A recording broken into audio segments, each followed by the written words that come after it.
कूमा को मिली मारने की धमकी। हेलो दोस्तों, कैसे आप सभी लोग। वन पीस का चैप्टर 1101 की समरी मेरे पास आ चुकी है और आज मैं आपको उसको हिंदी में एक्सप्लेन करके बताने वाला हूँ, तो वीडियो को एंड तक देखिएगा। तो चलिए वीडियो को शुरू करते हैं। इस चैप्टर का नाम है डियर बोनी।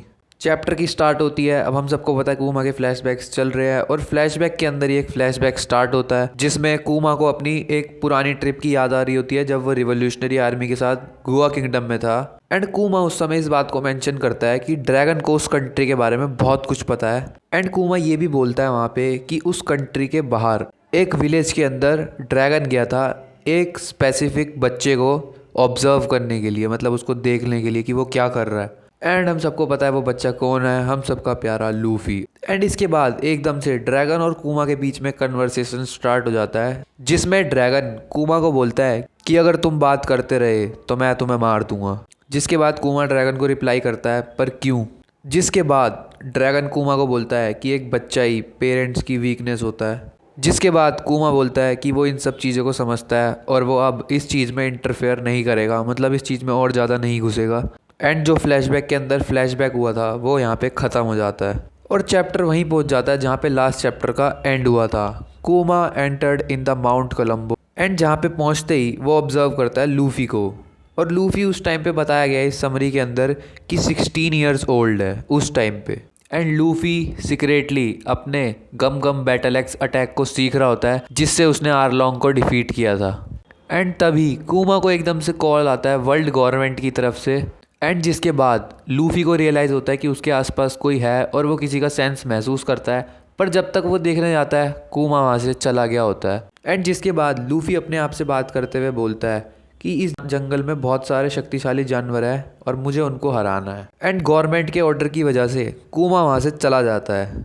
एंड वहाँ पे दिखाया जाता है कि कूमा एक मर्चेंट शिप को बचाने के ऑर्डर पे गया है जो कि वर्ल्ड गवर्नमेंट का ऑर्डर है। एंड वो उसको पायरेट्स के अटैक से बचाता है एंड पायरेट्स को सरेंडर भी करवाता है। एंड ये जो पूरा चैप्टर चल रहा है ये कूमा ने बोनी को लेटर के अंदर लिखा हुआ है जिसको वो सब नरेट करके इस चैप्टर में बता रहे हैं।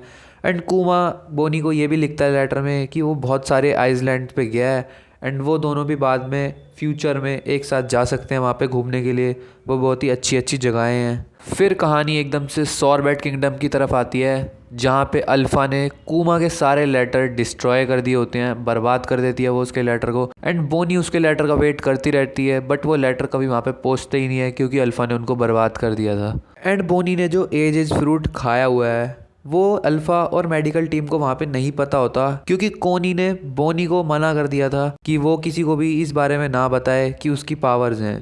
जिसके बाद कोनी ये बोलती है बोनी से कि एक खतरनाक शिकारी हमेशा अपने पंजों को छुपा के रखता है। एंड जिसके बाद हमें दिखाया जाता है कि कूमा वेगापंक की लेबोरेटरी में पहुंच चुका है जहां पे वो मिलता है स्टसी क्लोन से।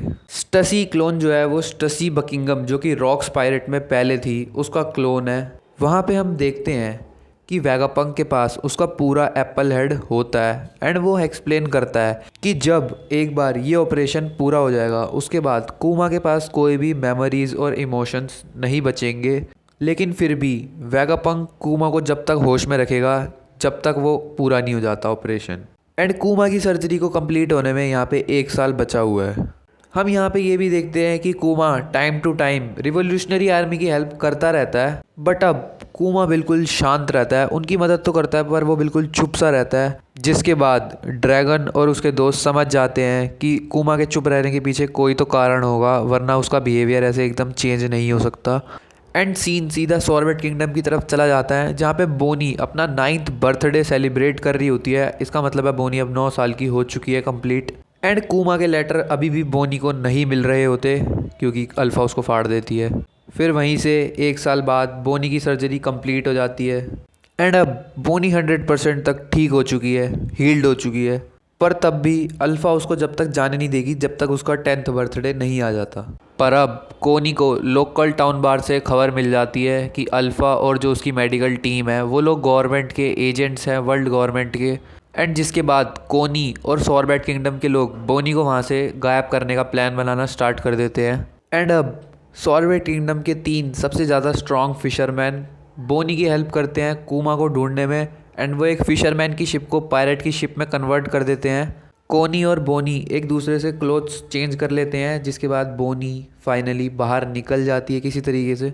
एंड चैप्टर के लास्ट में बोनी चाइल्ड फॉर्म में होती है, जो कि कूमा से बात कर रही होती है कि निका कैसा दिखाई देता है। एंड जिसके बाद कूमा उसको बताता है कि मेरे को अच्छे से याद तो नहीं है, पर वो जैसे चाहे वो अपनी बॉडी को कन्वर्ट करके उनसे लड़ सकता है, मतलब वो ऐसा सा था।